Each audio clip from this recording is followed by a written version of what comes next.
लेकर आइए कि मेरा ये कार्य है बाबा और आपको करना है। लाखों के दुखड़े जो तू हर गया डमरू वाले, फिर मेरे दुखड़ों को देखकर क्यों डर गया डमरू वाले। और शिव महापुराण की यही सबसे बड़ी आनंदता कि आपको आग लगे बस्ती में और अपन रहो, अपने मस्त रहिए। जो ज्यादा गाली दे, ताना दे, अपशब्द बोले, जो तुमको ताने पर ताना दे, तुम और जोरदार खजूर वाली चोटी बना और ऐसा बक्तल लगाओ ऐसा वाला, और फिर निकलो बोलते रहे बोले। तो अपन तो अपनी भक्ति करो, शंकर के भजन में डूबे रहो, राम नाम कृष्ण नाम में डूबो, अपने क्या करना।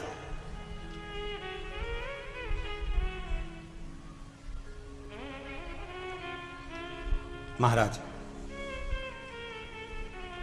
राम की दृष्टि में शंकर बड़े हैं, शंकर की दृष्टि में राम बड़े हैं, कृष्ण की दृष्टि में शिव बड़े हैं, शिव की दृष्टि में कृष्ण बड़े हैं। क्योंकि भगवान कह रहे हैं मुझसे बड़ा मेरा भक्त होता है, भक्त मुझसे बड़ा है। तो जो भगवान की भक्ति करता है भगवान उसको बड़ा समझ लेते हैं।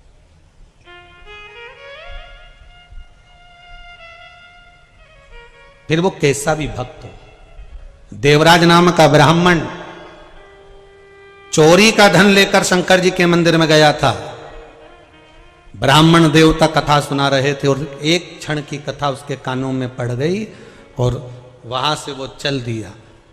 अब जो ब्राह्मण देवता कथा सुना रहे थे उनको क्या मालूम था कि चोर है, वो तो भक्त समझ रहे थे।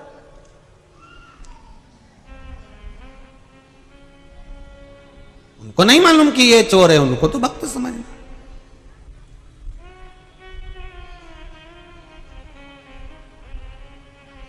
जैसे बेलपत्र के वृक्ष के नीचे चढ़ाया गया पानी हमारे पितरों को प्राप्त हो जाता है, शिव जी को चढ़ाया गया पानी 33 कोटि देवताओं को प्राप्त हो जाता है। उसी तरह भगवान देव अधिदेव महादेव को समर्पित करा गया एक बेलपत्र 3 लोक के हमारे संपूर्ण देवी देवता जो भी विराजमान है उन सबको प्राप्त हो जाता। जल की बड़ी महत्वता है कि जल शिव जी को जब चढ़ाया जाता है, जल जब हम बेलपत्री के पेड़ के नीचे चढ़ाते हैं, पीपल के वृक्ष के नीचे जल चढ़ाते हैं, आंवले के वृक्ष के नीचे जल चढ़ाते हैं, तो उसकी कितनी कितनी महत्वता होती है, उसकी कितनी मूलता है। दुनिया के लोग भले ना समझे पर उसमें पहले का नियम है हमारा। पहले जो भोजन होता था, भोजन बनता था, उसमें आंवले की खटास डाली जाती थी। आज के ज़माने में तो लोग टाटरी डाल दें, नींबू डाल दें, ये सब बात की बातें। आंवला इसलिए डालते थे क्योंकि हड्डियां मजबूत रहती थी। अब आज के समय में तो कहाँ लोग बस वो च्यवनप्राश मिल जाए आंवले का तो खा लेवे, पर नियम अगर माताएं बनाए कि आंवला नवमी पर आंवले के वृक्ष से आंवले लेकर आवे, आंवला नवमी के समय पर बहुत आंवले आते हैं, तो उसके बाद में उसके पहले कभी भी ले आओ और आंवले इकट्ठे कर कर वही जब दाल सब्जी भाजी बनाओ उसमें पटक दो थोड़ा सा एक आध आंवला, तो उसका जो रस तत्व है शरीर की हड्डियों के लिए अच्छा। तो हमारे यहाँ बेलपत्री का वृक्ष, पीपल का वृक्ष, आंवले का वृक्ष, इन तीनों जगह पर जो जल चढ़ाया जाता है उसकी महत्वता भी हमारे यहां दर्शाई गई था। इंदौर से आपको कहा था कि सोमवार की जो अष्टमी है ये शिव और पार्वती के मिलन का बिंदु है। शंकर और पार्वती के मिलन का सुख है। और केवल मेरा देव अधिदेव महादेव अकेली पार्वती नहीं, पार्वती जी के जितने जितने अंश हैं, मां जगजननी के जितने स्वरूप हैं, 64 योगिनियों के साथ में भगवत भजन में स्मरण में भगवान शिव की भक्ति को धारण करना और शिव में ही समा जाना।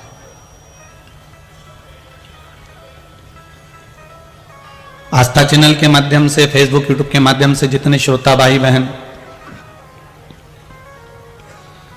भगवान शिव की इस पावन कथा को सुन रहे हैं, उन सब से कहूंगा 7 बेलपत्र, 1 लोटा पानी, 1 जल का पात्र, और उस 7 बेलपत्र में भी मध्य की बेलपत्र में बीच वाली पत्ती पर केसर का भाग घिस कर चंदन बनाकर उससे ओम लिखकर, और दोनों जो पत्तियां हैं उस पर गणेश जी रिद्धि सिद्धि और माता पार्वती जी का, कार्तिकेय जी का स्मरण कर कर उस पत्ती पर कैसर चंदन की बिंदी लगाकर बाबा देवाधिदेव महादेव को अशोक सुंदरी की जगह पर समर्पित करिए।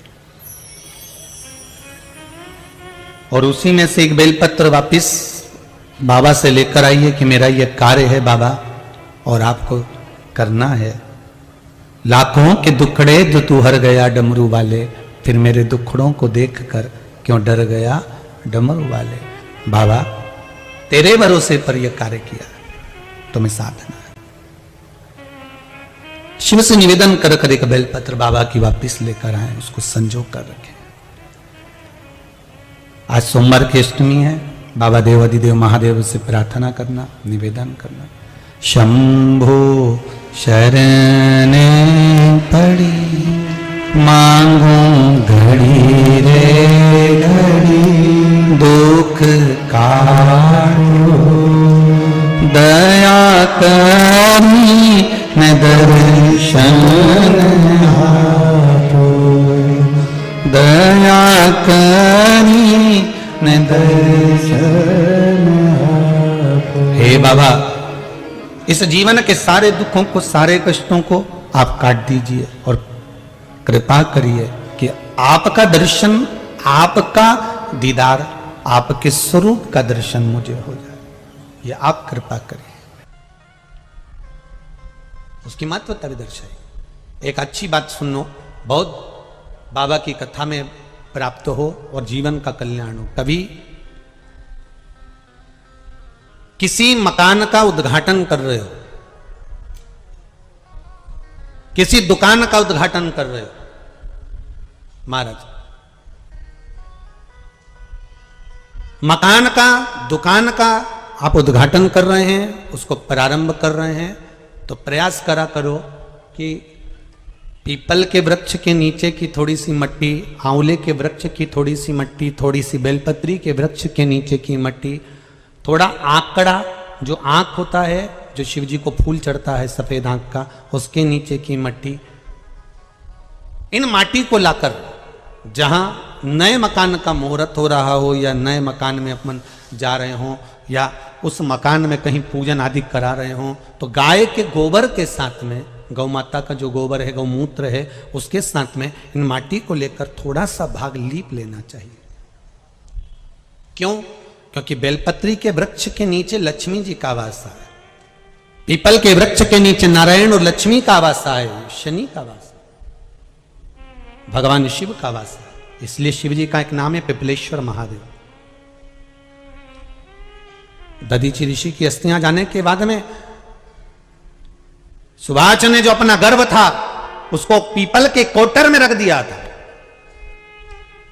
और पीपल के वृक्ष का फल खाकर वो बच्चा जीवित रहा था, जिसका नाम पिपलाद हुआ था। शिवजी ने उसको वर प्रदान करा था, इसलिए उसका भगवान शंकर का नाम पीपल के वृक्ष के नीचे पिपलेश्वर महादेव पड़ गया था।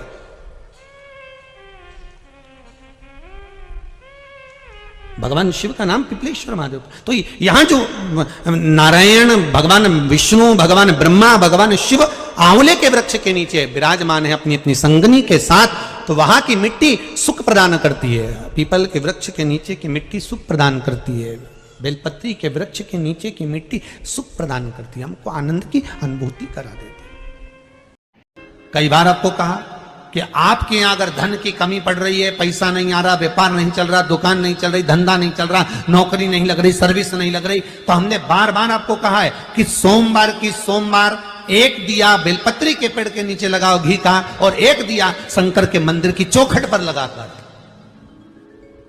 बार बार आपको कहा लगाओ, 1-2 सोमवार लगाकर तो देखो व्यापार चलता कि नहीं चलता। उस पर विश्वास रखकर लगाओगे, सुख मिलेगा, आनंद की अनुभूति होगी।